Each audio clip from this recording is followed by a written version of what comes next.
Hello, everybody. Shadow SB here at Granblue Fantasy. I'm going to talk about today about early game grid building. We've finally reached the point where we're starting to acquire the pieces for our first grids. Now, I know it's really simple, right, to look at, out of game, heck, even in game resources, right? You can come over here, say, oh yeah, I want an equipment template. I want to build, an earth grid, right? How do I build an earth grid?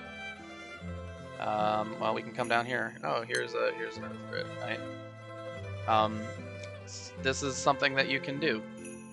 But what this doesn't do is tell you why you make these decisions.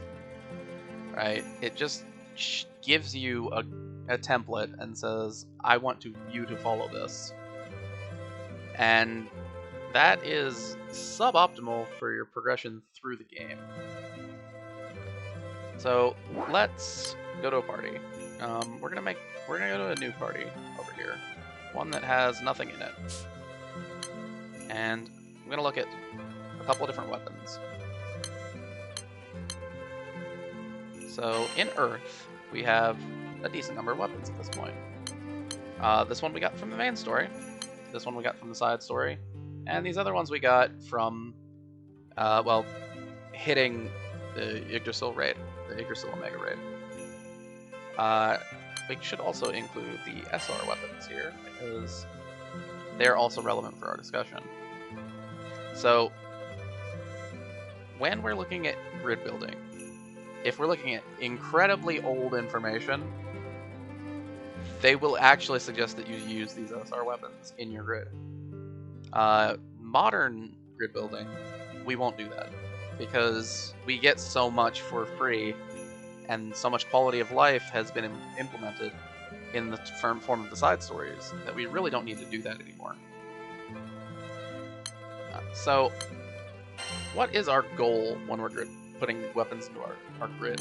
Well, when we look at a weapon, there's a lot of information to be found here. First, its level, uncapped status, stats. So this weapon's uncapped 3 times. It's max level, which means that we can't currently improve the stats because we don't have any more levels to give it. And these stats will kind of add up for every weapon in the grid and end up making up your kind of base values for HP and attack. And those base values get modified. Now, because this is a saber, which we can see here, it's an earth saber. If you have a saber character in the party, a character with saber specialization, right? We can see that our fighter has saber specialization because we are able to equip sabers, but we can also look here and filter our characters by saber specialty, and we've got a decent number of them. So if you are a saber specialty character and you're putting a saber into your grid, you'll get a little bit more base stats. It's not enough to really care about, it's just something that will be obvious when you look at it close enough. Alright, so after we get past the base stats block, we get the charge attack. This is very important to look at if you're planning on using a weapon as a main hand. This one has big earth damage and bonus and a secondary hit of fire damage. That's what bonus fire damage means. The standard for a SSR is actually massive earth attack. Would actually be massive earth damage to a foe. We can see that if we look at this, this staff, right? Massive earth damage to a foe. That's the standard. So this weapon is actually a subpar main hand, but it's a very good grid weapon. That's because it has a skill that is a large boost to attack. And we can see the skills in this block. Now, this weapon has one skill. There are weapons that have multiple skills. We'll be able to show those pretty easily later. So let's put this in the grid. right? So now we have a grid, sort of. We want to put an Earth main hand on. So let's go ahead and equip a different sword over here. Or actually, let's equip this sword in the main hand, because the main hand weapon does apply to your grid strength. So now our main character is Earth. We can click over here to look at the details of what we were looking at. So we can select a support summon. We can go to filters here. We can look at over here. This kind of gives you a ballpark range of what your damage will look like. So let's pick a good support summon like Uriel here. Right, so we have that. There are skills on weapons that will care about your turn number. There's stuff that you'll care about your allies' attacks and number of foes, but in general, you don't need to mess with any of this stuff. And also ignore the Arcanum thing for now. That'll come up later. So now we can look at this tab, Weapons Skill Boosts. This tab is very important because this kind of enumerates to you what bonuses you're getting from your weapons. So right now we're getting Omega Might from our weapon, 15% attack up. So that means once we have kind of added up our base damage, right, from our base attack stat, and it goes through the damage formula, we are getting 15% attack up on top of that. So essentially, this number would be reduced by 15% against water foes if we were to have an Earth Saber with the same exact stats, but no skills. Now, if we go over here, right, we can have, there are two different types of summons that we really want to look at. One is the elemental summons, like this one. Isn't that this? It has a 50% boost to wind attack. Now, there is another kind of summon that is out there that you might confuse with an elemental aura. It'll say, for example, 50% boost to wind allies attack. That is not the same as 50% boost to wind attack. So, for the former, it is an elemental modifier. So, it will increase the amount of wind damage you do by 15%. So if you have, an ally that does off-element damage, right, and that damage is wind, it will be boosted by the summon, even if they're not a wind ally. Whereas the other one is a normal mod boost to attack. These are frames that boost your attack, and they stack multiplicatively. So elemental attack, which is kind of hard to come by in grid space and in buff space, is one of the kind of two preferred summon auras. The other aura type that we look at is boost auras. We currently only have one in Earth, which is why I made the grid base Earth, and that is Yggdrasil. And we look at this Yggdrasil Omega. We look at the base form. It's a 50% boost to Life Tree's weapon skills. If we look at our weapon that we just equipped, it is Life Tree's Might 2. So that means that skill, right? If we were to equip Unstarred Yggdrasil and we had this one weapon, we wouldn't get 15%. We would get 50% on top of that. And when you manage to limit break Yggdrasil, which I do have a copy that is limit broken, so I'm going to go ahead and equip that here, it's 100% boost. So now we can look and see on our weapon skill boosts, we now have a 30% boost to might, and that's huge. Now, there are a couple of other things we need to talk about, because like I mentioned it in Summon Aura discussion, weapon boosts, skill boosts are multiplicative. So let me switch over to Wind, so I can kind of show this a little better. Because in Wind, we have these EX weapons. This is another stacking frame. So EX weapons, normal weapons. This is a normal weapon. It doesn't have, you see, it doesn't have the Omega. In Japanese, it's Magna and has an M, in case you're on the Japanese language setting. And these are Omega weapons, right? So all three of those stack together multiplicatively. So that's the reason why you want to kind of diversify your mod a little bit in your grid, because you'll be stronger in general. You kind of got to have some considerations, like if you have teammates that use plain attack buffs, those tend to be normal attack buffs, normal mod attack buffs, and that does stack the same way as you know, your grid skills, right? So if I had a skill that had 20% attack up, it would actually change this frame here, where I have might 6%, to might 26%. So it stacks additively with this frame, and that frame stacks multiplicatively with these other frames. Right, so we end up with, you know, instead of 1.06 times 1.27 times 1.18 to get our ultimate damage, we replace the 1.06 with 1.26.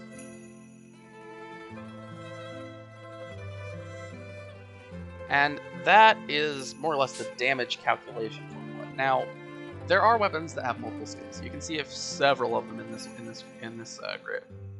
One of them is this. This weapon has a dark skill. We don't have any dark allies in this party, but it also has a wind skill. This is a normal mon wind skill, and this is a weapon that says, you know, when your wind ally's attack is low, it raises attack. And we also have a wind weapon that has the same kind of skill. That would be this one. This is actually an example of a really good weapon, because it has two skills that both increase your damage. So if we were to go over here, right, and change our HP to 50% or so, and look at our weapon skill boosts, and see we now have a modifier of enmity 10% and Omega enmity 6%. Now, when we're looking at our frames, our normal frames, these two, normal might and normal enmity, stack multiplicatively. And so does Omega enmity and Omega might. They stack multiplicatively. That's why these weapons are good, is because they provide attack boosts that synergize with each other. So you can see our damage went up by a lot when we switched over to this. We went to 20,000 from 17,000, and that's only with a couple of weapons that are pretty weak and are unboosted because we don't have a Tiamat summon. Last piece of the puzzle for your general grid building for early game is this piece, right? The Seraphic weapon. What this does, if you're playing against your proper elemental counter, right? If you're playing as wind, if we're playing against earth, it will take this number that we get at the end after we apply all of our stacking frames and multiply it by 10% and add 10% to it. And that 10% will only go up as we improve our Seraphic weapon, up to 23% at its final iteration. So then you might ask yourself, well, what about these other weapons? They don't have any skills that we're looking at, right? And that's true. They only apply stats. Right? So if I were to switch this weapon out for a different weapon that has similar stats, right? So let's swap it out for this. It's not really going to affect our damage very much. It will affect it a little bit because, again, it affects our base stats. And with our base stats changing, we're going to have slightly different values for our attack and HP. So that's why we want our grids to be mono-element as soon as possible, right? Because then all of our weapons are synergistically providing attack bonuses to our characters, so we can apply as much damage as possible so as to not die. Now, currently none of the weapons that we've looked at has been able to boost our hit points. So there are ways to do that. Most of them aren't very good, especially in the early game. But Urgrif does happen to have a weapon that is decent at it. And that's this one. So we have Life Tree's Might, right? It's a weapon that increases your attack, not by as much as the sword, but it also has a hit point bonus. So if you find that you need hit points, that is legitimately what you need more than anything else is hit points, then this weapon is for you, right? That's for that situation. There are situational grid building options, but when we're looking at our kind of generic grid build for the early game, we're going to be using a lot of copies of the same weapon. Right, so ignoring the main hand, right? Because main hand will change based on what class you're using. Essentially, you're wanting to look at something where we use all of these Omega Swords, right, in Earth. Maybe look for, say, 2 EX weapons, because they can't be boosted. You know, your Seraphic weapon, a big normal mod weapon, and then 2 more swords, right? So total of 5 swords, 2 EX weapons, your Seraphic, and some sort of normal mod. And the normal mod really is there so that you have a normal mod modifier in your grid, so your damage is consistent, right? Because otherwise you'd only have a normal mod modifier when you're using a buff. And then your main hand. There are weapons that, you know, are better as main hands than not. I don't know if I have any particularly great main hand weapons. Let me look at this one. Yeah, this one's pretty good, actually. So in water, right? This Ice Claymore from the what's it called? Princess Connect collab event. It's in the side story shop. It raises Glaciate level. Glaciate is just a status effect that doesn't really do that much, but it does matter for some characters. But it has a special passive when it's your main hand, and some weapons have these passives. So this is a pretty decent main hand, right? It boosts your charge bar by 5% every turn. That makes it so your main character is way more likely to keep up and use the charge attacks. So ultimately, like, that's a good weapon. That's one that we're going to use for a decent amount of time. You know, I think this one is another one where, like, it's got another skill, right? MC, we deal extra damage with our charge attack when we're not debuffed. You know, this is a good EX weapon, and this is a decent main hand because it's got, you know, a stacking buff on its charge attack. But you kind of just have to look at these, see if there's anything that you really want to use. Because some weapons are good as main hands, and some are really not. Like, let's look at Balance Blade here, right? We're boosting skill damage. That's okay in the early game, but once we get to the point where our skills are dealing maximum damage anyway, this doesn't do anything. So at that point, we definitely would need another sword. Alright, I think that pretty much covers early game grid building. Now, we also have to ask ourselves, right, what are the good weapons? And where do we get them? Well, there's 2 ways to get them pretty easily early game. One is the Omega Series raids. We've kind of demonstrated those already.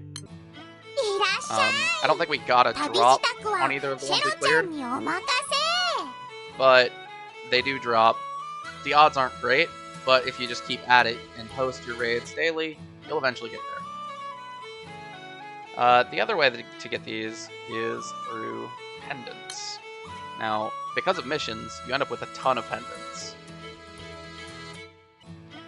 And you can go over to Renown Pendants, SSR weapons, and you can see every Omega Series weapon is in the shop right here for 2,500 pendants. and you can buy 4 copies of them monthly. That's actually pretty good for making your grids functional. So, taking a look at these weapons, right? We can take a look at them individually if we really wanted to, but I'm just going to kind of point out the ones that are notable.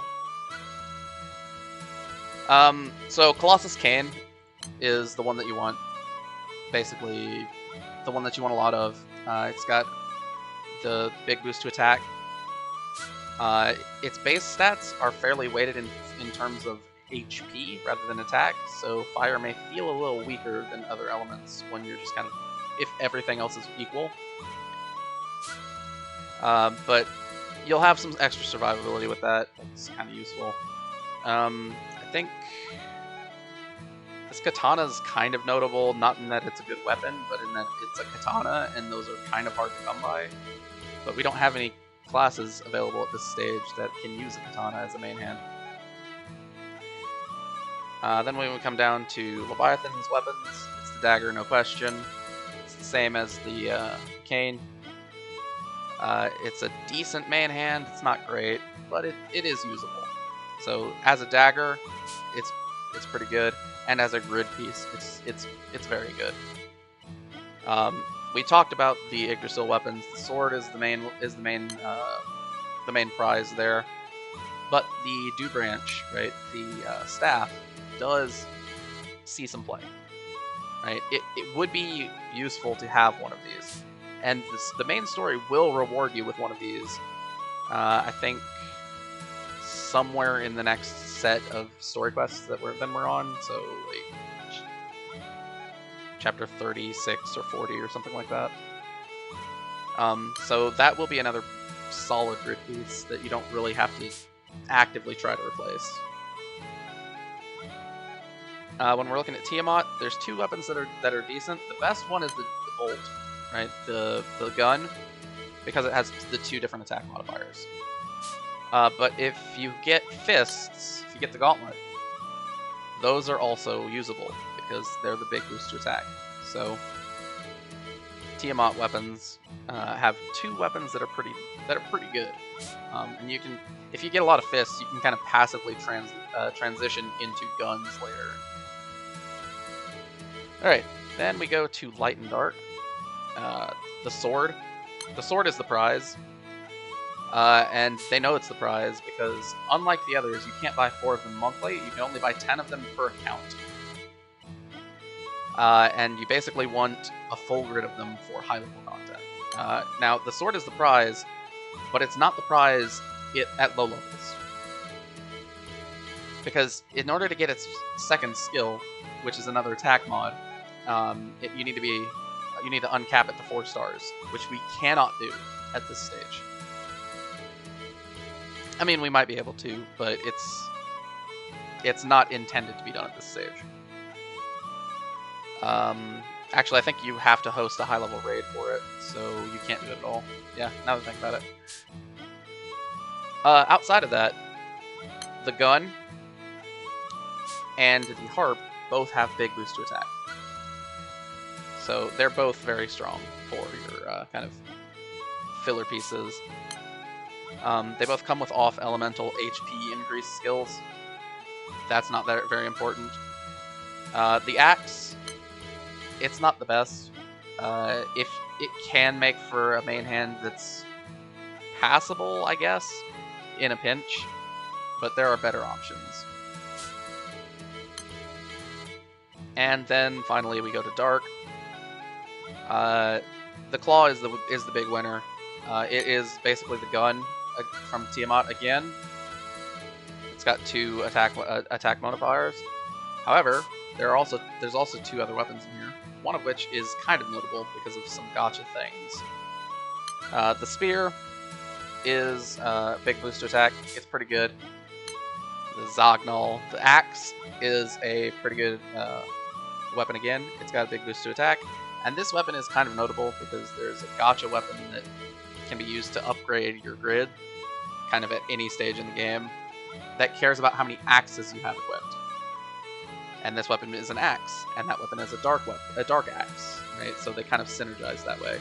So having a couple of these lying around you know, even after you've transitioned to the more standard claw grid, could be useful in case you decide you want to go that route with your gotcha pulls.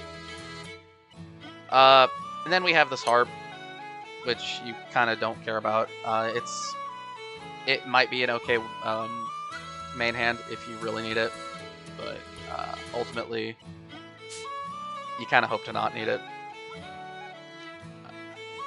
Now, the other thing to note here is prestige pendants can give you weapons that you don't have access to at this early stage, but they're very expensive, and it's not easy to get prestige pendants unless you're participating in events. And because the amount of prestige pendants you can get from your missions is pretty low. Alright.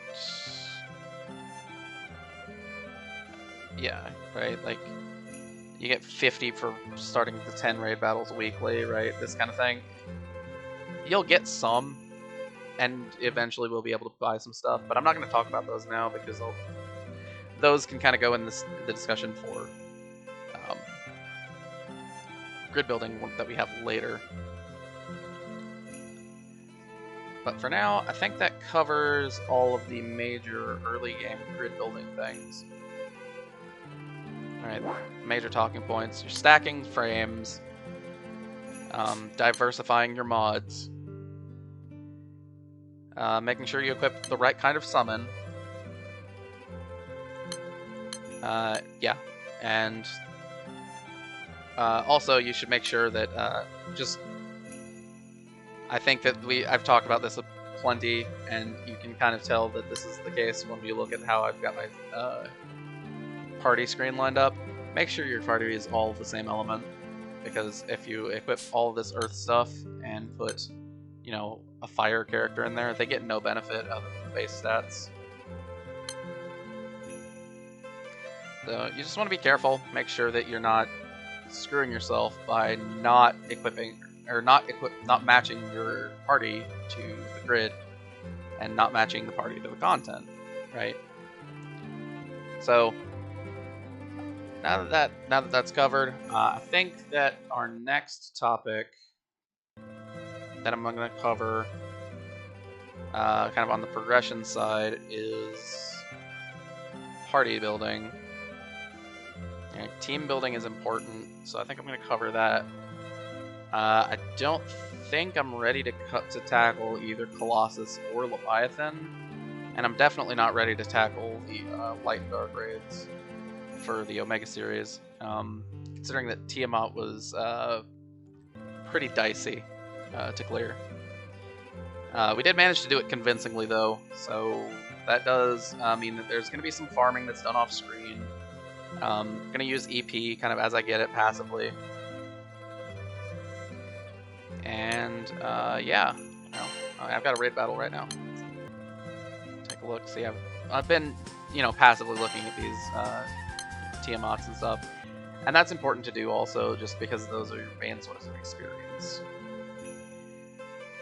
Alright, well, with that out of the way, I would like to say, been Shadow SP here, talking about grids. Signing off.